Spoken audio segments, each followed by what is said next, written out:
రూపాయల సంపాదన ఉన్నవాడు ఏసీ రైల్లోనే వెళ్ళాలి, విమానాలే ఎక్కాలి. కక్కుర్తి పనికిరాదు. నీకు రూపాయల ఆదాయం ఉండి కూడా నువ్వు ప్యాసింజర్ రైల్లో పెడతా పెరిశనక్కాయలు కొట్టుకుంటాంటే నీ కర్మ అంటారు దాన్ని. డబ్బులు ఖర్చు పెట్టిన నాకు ఇష్టం ఉండదు. ఇక్కడ ఓ పక్క భార్య ఏడుస్తోంది, అక్కడ డబ్బులున్నా ఏం ఉపయోగం లేదు, సుఖపడిన ఎవరు అంటారు. సహజంగా స్త్రీ ఆ లౌకికమైన సుఖభోగాలు కోరుకుంటుంది, అవసరమైనంత వరకు అందించాలి, మరి అప్పులు చేసి అందించక్కల్లా. కానీ కనీసమైన ఉండాలిగా.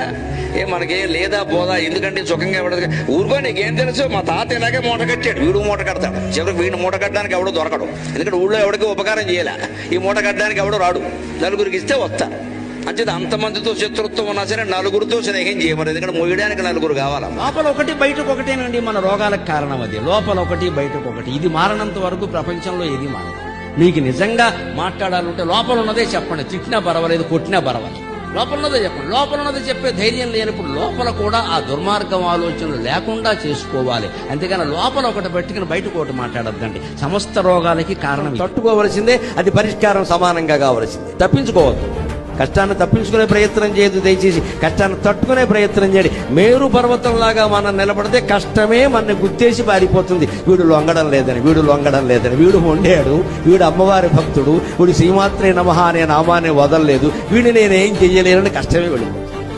తట్టుకోవడం అంటే ఎంత, నువ్వేం పోరాడక్కలా, పనిగట్టుగా నిలబడు. ఏం వచ్చినా సరే నీ సంధ్యావందనం మానకు, నీ వ్యవసాయం మానకు, నీ ఇంటి పని మానకు, వంట పని మానకు, ఏం మానకు. మనసులో శ్రీహరిని స్మరిస్తూ ఉండు, నీ పని నువ్వు చేస్తూ ఉండు. అన్ని కష్టాలు వాటంతరవే వెళ్ళిపోతాయి. పెద్ద సమస్య కాదు. అదే తట్టుకోవడం అంటే, ఎదిరించక్క. చిటికలో ఒక రహస్యం ఉందండి. ఈ ముద్ర చూసుకోండి మీరు, జ్ఞానముద్ర అంటారు. ఇది పురుష ప్రయత్నానికి సంకేతం, చిటిక దైవానుగ్రహానికి సంకేతం. ఈ జ్ఞానముద్ర ఏమిటి? చూపుడు వేలు జీవుడు, బొటన వేలు దేవుడు. ఈ మూడు సత్వరజస్తమో గుణాలు. ఈ జీవుడైన చూపుడు వేలుని బొటన వేలుతో మనం కలపాలి, లేకపోతే అది కలవదు, మామూలుగా విడిగా ఉంటుంది. ఎలా కలపాలి? సత్వరజస్తమో గుణాల మూడింటి నుంచి విడదీసి జీవుణ్ణి దేవుడితో కలపాలి. ఇది చిన్ముద్ర. భారతీయ ఆచార్యులందరూ ఈ ముద్రతో ఉంటారు సాధారణంగా. ఇది అంటే పురుష ప్రయత్నం. నువ్వు ప్రయత్నం చేయాలి. నువ్వు జీవుడు కదా, నువ్వు దేవుణ్ణి చేరుకుందుకు నువ్వు ప్రయత్నం చేయి. కాస్త వేలు ఇలా వేలు మొడవడం కూడా చేయకపోతే అలాగా. నీ గుణాల నుంచి విడివడి నువ్వు ప్రయత్నం. చిటికేమిటో తెలుసా? చిటికి వేసినప్పుడు ఏం జరుగుతుందో ఉండే, ఈ బొట్టన వేలు ఈ మూడింటిని దాటుకుని వెడుతోంది. అంటే మన మూడు గుణాలని ఆయనే పోగొట్టి మన చేరుకుంటాడమ్మా. అది చిటిక. భగవంతుడు, బాబు నేను ఇది కూడా చేయలేనయ్యా, నా మనస్సు నా మాట వినడం లేదు, నీకే నేను శరణు కోరుతున్నా అంటే ఈ మూడు గుణాలని మన దాటించి జీవుణ్ణి చేరుకుంటాడు ఆయనే స్వయంగా. దేవుడి విగ్రహాలలో కూడా శివలింగం చాలా గొప్పదండి.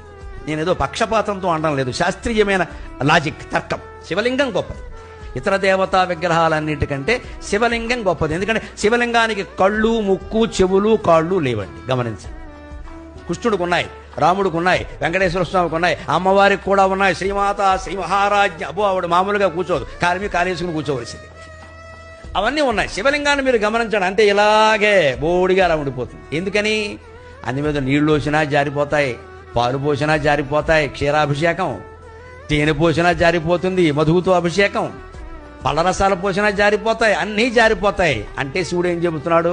నీ ఆత్మస్వరూపం ఇవన్నీ వచ్చాయి జారిపోతాయి, వచ్చాయి జారిపోతాయి, వదిలేయి వదిలేయి వదిలేయి. మాట వచ్చింది పోతుంది, చూపు వచ్చింది పోతుంది, వినికిడి వచ్చింది పోతుంది, స్పృహ వచ్చింది పోతుంది, అన్నీ పోతాయి. లింగం రూపంలో, శివుడు రూపంలో నువ్వు ఒక్కడవే మిగులుతావు. అదే చిదానంద రూప శివోహం శివోహం.